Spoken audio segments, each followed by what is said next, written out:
సువర్ణాక్షరాలతో లిఖించదగ్గ ఎన్నిక ఇది. ఒక హిస్టారికల్ ఎన్నిక. ఆగస్టు క్రైసిస్ తర్వాత ఎన్టీ రామారావు గారు పార్టీ పెట్టిన తర్వాత 83లో మేము గెలిచాం. అప్పుడు 200 సీట్లు వచ్చాయి. కొత్తగా పార్టీ పెడతానే ఎన్నికలకు వెళ్లి 9 నెలలు అధికారంలోకి వస్తే 200 సీట్లు వచ్చాయి. 94లో మీరు ఒక్కసారి చూస్తే ప్రజా వ్యతిరేకం వల్ల 3 ముఖ్యమంత్రులు మారడం వల్ల ఆ రోజు మీరు ఎన్నికలు చూస్తే దగ్గర అపోజిషన్ పార్టీకి రిక్వైర్డ్ నెంబర్ అంటే అపోజిషన్ లీడర్గా వచ్చే స్టేటస్ రాకుండా వచ్చాయి. అవన్నిటిని వర్పించే విధంగా ఈసారి ఊహించని విధంగా వచ్చింది. అంటే దానికి కారణాలు నేను ఎక్కువ చెప్పక్కర్లేదు, అనుభవించిన ప్రజలకే అర్థమవుతుంది. ఎప్పుడైనా సరే ప్రజాస్వామ్యంలో ప్రాథమిక హక్కు మాట్లాడే స్వేచ్ఛ. ఆ స్వేచ్ఛనే కోల్పోవాల్సి వచ్చింది. అదే కాదు, బ్రతికే స్వేచ్ఛ, ఆస్తులు పెట్టుకునే స్వేచ్ఛ, ఇవన్నీ కోల్పోయే పరిస్థితి వచ్చింది. అందుకే మీరు చూస్తే మొన్న ఎలక్షన్లో సరే ఏ విధంగా మేమందరం కలిశాం అవన్నీ మాకంటే ముందు మీకే తెలుసు.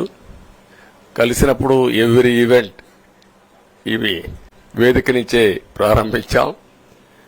అక్కడి నుంచి ముందుకెళ్ళాం. ఆ రోజు చెప్పాం, ఈ రోజు ఒకటి చెప్తున్నాం. మా ఆలోచన ప్రజలు గెలవాలి, రాష్ట్రం నిలబడాలి. అంతవరకు సాధించగలిగాం. 55.38% ఓట్లు పడ్డాయి. దీంట్లో తెలుగుదేశానికి 45.60% పడ్డాయి. వైసీపీకి 39.37% పడ్డాయి.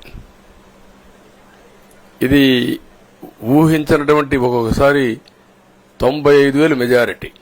ఒకప్పుడు నేను చార్మినార్ ఎగ్జాంపుల్ చెప్పేవాడిని. చార్మినార్ అంటే అక్కడ ఎంఐఎం కంచుకోట, అక్కడ ఎప్పుడు ఎక్కువ ఓట్లు వచ్చేటివి. ఆ తర్వాత కుప్పం, సిద్దిపేట పోటీ పడేటి రెండో స్థానానికి. అప్పుడు కూడా 70,000, 80,000, 50,000 కాడ ఆగిపోయేవాళ్ళం. ఈసారి 95,000,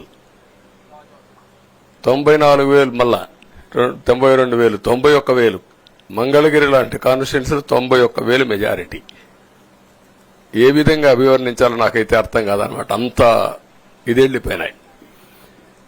ఇవన్నీ చూసిన తర్వాత ప్రజలు ఇచ్చిన తీర్పు మీరు చూస్తే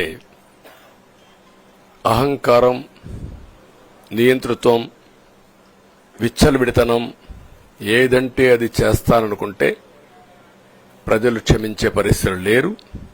అదే ఈరోజు నిరూపించే పరిస్థితికి వచ్చారు. ఒక మాటలో చెప్పాలంటే ఈసారి వీళ్ళు చేసింది గుణపాఠం పాలకులకు కాదు, అవినీతి అహంకారంతో ముందుకు పోయే ఎలాంటి ధ్వంసకారులకైనా ఇదే జరుగుతుందని నిరూపించారు ప్రజలు. దానికి మనస్ఫూర్తిగా అభినందిస్తున్నా. అదే సమయంలో 5 సంవత్సరాలు మా కార్యకర్తల పడిన ఇబ్బందులు,